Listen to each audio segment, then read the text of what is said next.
abakungubazi mwenna nsaba kisonyiwo nti sijja kubalikogonizinga mu bitiibwa byammwe nga bwe muli kubanga lisiti bakyagikolako. Erinnya lyange nze John Sali, nyimiridde wano mu biti bibiri. Ekisooka nga mukulu w'omugenzi, ate era ekyokubiri nga taata we, kuba nze nasikira kitaffe omugenzi Joanna Mirundi agalamidde Matali Kaliisizo.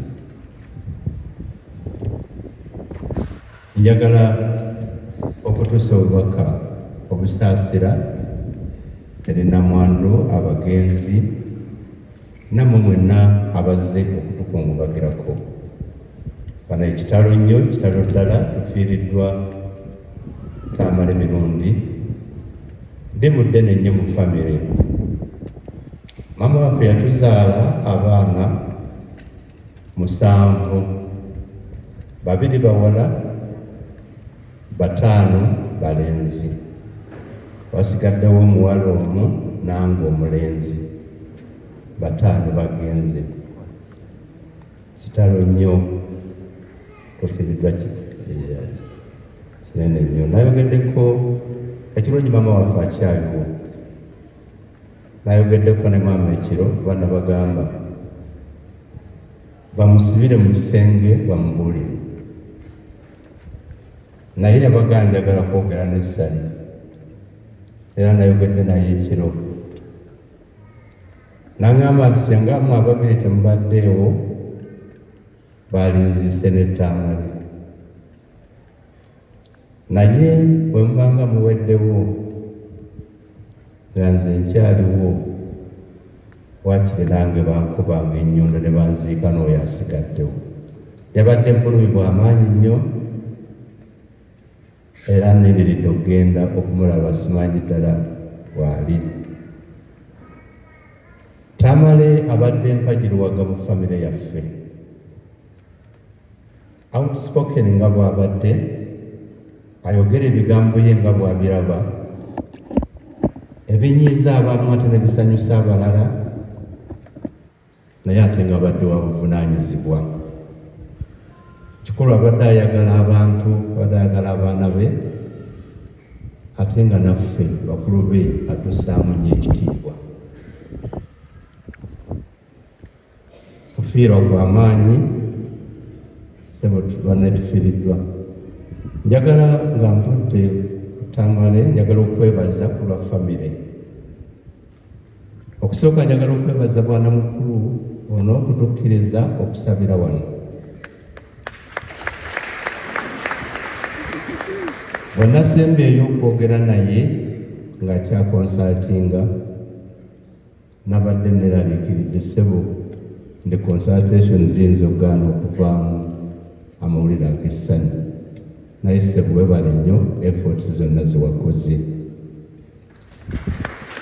Njagala okwebaza abasawo ab'ekisubi, ombadde ne mutabani waffe Dereva Tamale.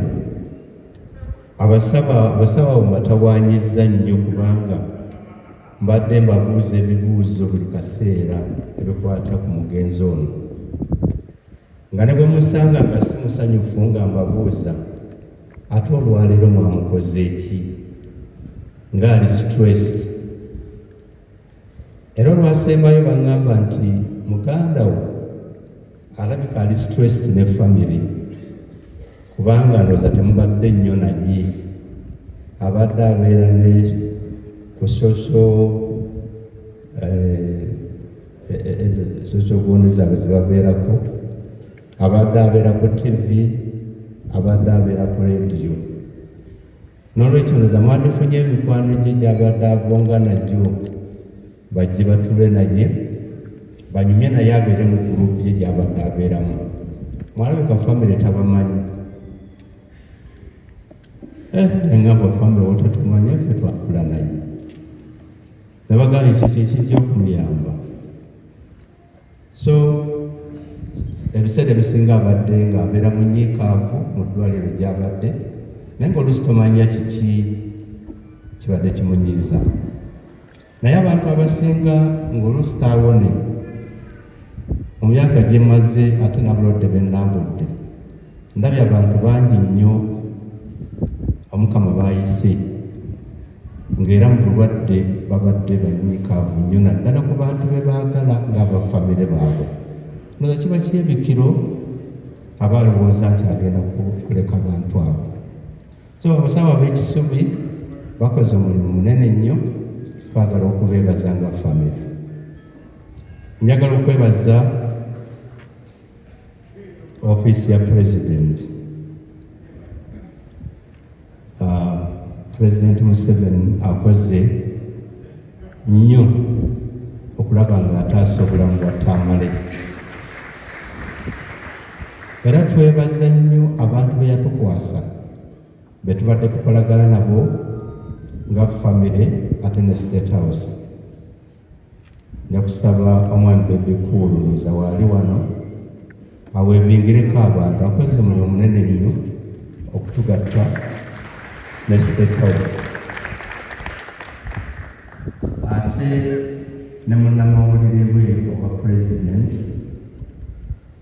era naye atukoledde bulungi, Deputy Police Secretary akoze omulimu munene nnyo, nza naye waali ayinza okunyala atuwumirako. Abantu abo tukoze bulungi nnyo nabo okulaba nti ofiisi ya President naffe nga famire tutuusa ku bwetaavu bwonna bwetubadde twagala. President yatuwa offers 3 era zonna zituukiriza. Okusooka yatugamba nti biiri zonna ez'eddwaliro ajja zimiitinga era zonna yazituukiriza n'azisasula. President yatugamba nti omulaba nga obujjanjabi obuli wano bunafu nga mwandyagadde Tamale agenda ebweru, ekyo nakyo mukimbuulire, Tamale atwalibwa ebweru. Ku Lwokubiri Tamale lwafa ekiro, twakeera mu miitingi ne representative President bwe yatusindikira okujja okukola evaluation ku Tamale abo bakyetaagisa okugenda ebweru, era ndowooza badde balindidde lipooti, ate ekiro ekyo Tamale n'afa. Ekirala ekyokusatu President yatuwa welfare okuyamba families nga mutabani we bwali mu ddwaliro, era obuyambi obwo butuuse bulungi nnyo mu families ne batajulirira. N'olwekyo ku lwa famire mwebaza, yeebale nnyo okuyamba mutabani we. Ekirungi nti n'omugenzi nandibadde Omukama yamuyise, naye yagenze omutima gwe mutukuvu mulungi eri President, kuba nasobola okwogera naye ku Sande agakaafe ku Lwokubiri, nange nti mukulu wange mbadde nnyombesa nnyo President Museveni. Yagaana okunyamba, yansuula ku jirikiti, naye ate ku ssaawa envannyuma ate akomyewo nannyamba. N'olwekyo ndi mwetegefu okukola omulimu gwonna President gw'anampa. Nali ŋŋaanye okukolera mu kabineeti ye, nali ŋŋaanye okukolera mu bitongole bye, naye kati nzikiriza nja kuddamu mukolere. Ekyokubiri naŋŋamba nti bulijjo ŋŋamba ndekeraawo omwenge nagwo ngumaze. Mbadde mu ssomero njize era kati ŋŋenda kuddayo mpulakitisinge byensomye. Era ne mukwata mu ngalo ne mugamba munnange, singa bwali okkiriza olubereberye osanga tewandituuse wano, naye kirungi okitegedde. Nava mu ddwaliro nga ndi musanyufu, era ku Mande esaddayo kuba mbadde mulambula buli lunaku nga ndi mukakafu nti bagenda kumusiibula, naye laba bwe nzirayo ku Lwokubiri ku makya ate nensanga situation nga ndala. So twagalira okwebaza abaana bakoze omulimu munene nnyo kulambula taata waabwe ate n'okubeera okumpi naye buli kaseera. Oyinza okuzaala abaana n'oba nga ataazaala, naye abaana bano babadde nnyo ne taata waabwe.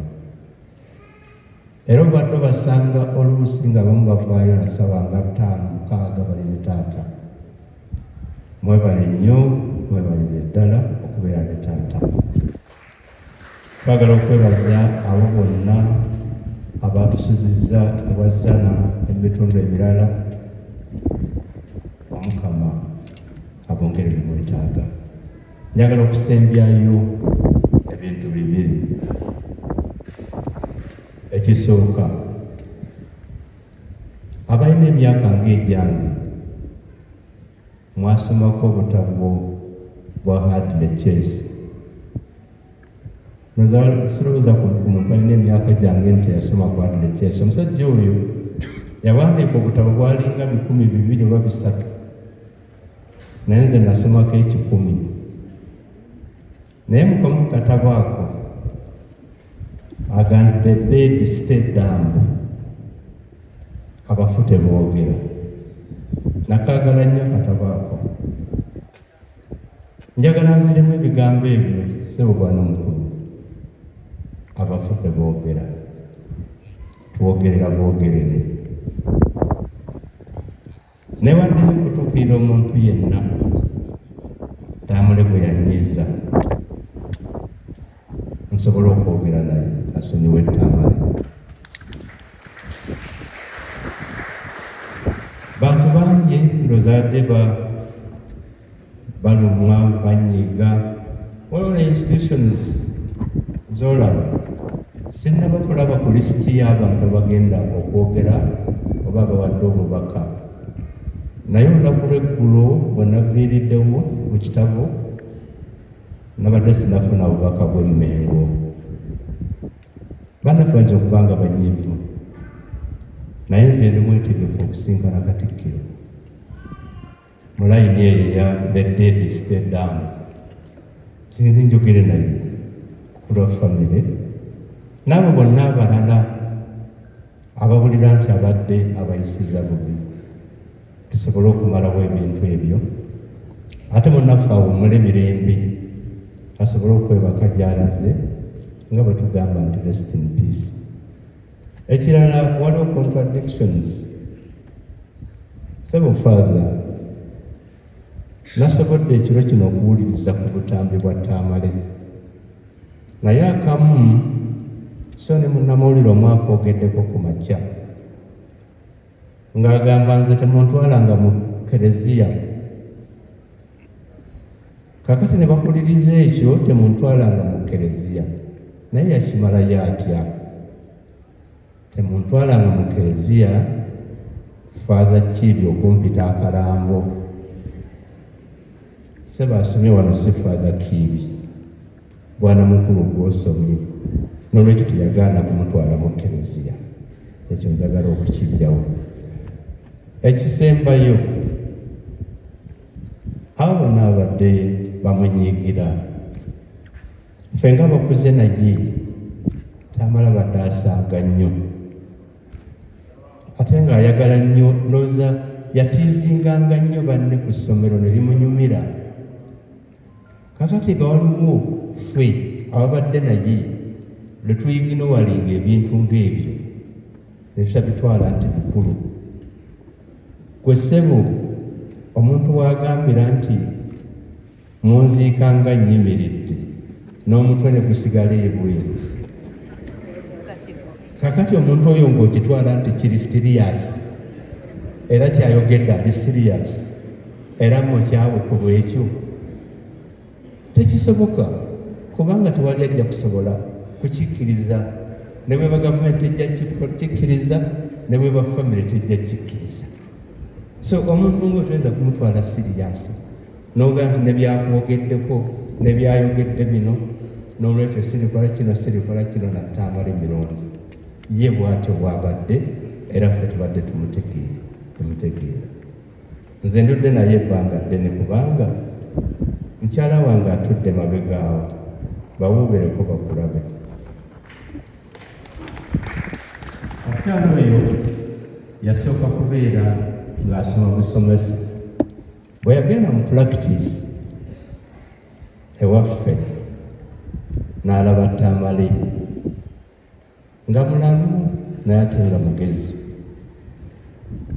Bwe twalabagana tufuuka ab'omukwano yaŋŋamba nti ewammwe eyo oyinayo mutoowo Tamale, musajja mugezi naye mulalu, naye tomuleka mu kyalo kuba ajja kufiirayo.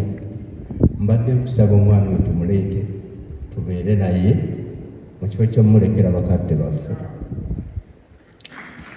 Tamale twamugjayo ng'ali mu primary 7 ne tubeera naye ebbanga lyonna, n'okugenda okuwasa yava waffe mu maka gaffe. So Tamale abadde musajja mugezi wagonjebwa, naye byayogera ng'asaagasaaga nnyo. Ssebo ffe nga famire ate eyange kati John Sali, omwaka guno Mukama toyinza kugaa nti atukoze bubi, naye ate tufunyemu obuzibu nti ojjukira bulungi ssebo omugenzi Father Dr. Sonko. Omugenzi Father Dr. Sonko yadda ku bukyala, oba yali adda ku mukyala. Bwe tumala okugjayo Tamale eka, nange namugamba nti muko akuddako muleete tubeere naye. Twali tetunnafuna baana abaffe biological children, ne mugamba n'oyo muleete mutoowo, era ne tubeera naye nga tubeera n'abaana abo bombi, Tamale emirundi n'oyo Sonko eyafuuka Father Sonko. Ffe tubakuzizza, era ssebo ne Father Sonko okutandika mu seminary e Sentebanga yava mu maka gaffe, ne tubeera nabo abaana abo ne tubakuza. Tamale n'afuna obuvunaanyizibwa obw'amaanyi n'akolako ne President's Office. Father Sonko n'afuna n'obwa dokita, era abadde musajja w'amaanyi nnyo. Naye Father oyo yatufaako mu April omwaka guno. Olwekyo abaana baffe bombi be twatandikirako kale tunafuna abaana baffe biological children batugenzeeko. Kubadde kufiirwa kwa maanyi nga famire, naye tujja kusaba Omukama atukwatireko tusobole okuguma. Ate Omukama yatuwa abaana abaffe, era ndowooza mwebali wano naye tujja balaba oluvannyuma. Bane mu nsonyiwa Father obadde olinawo olaga nsonyiwa bwe mba nandazze nnyo, naye mbadde nteekwa okwogera ebigambo ebyo. Nayanzizza nnyo abakungubazi, ebirala tujja byogerera ekaliisizo. Omukama bampeera omukisa, omwoyo gw'omugenzi Omukama aguwe ekiwummulo eky'emirembe, ate naffe atugumye. Mwebale nnyo, mwebale.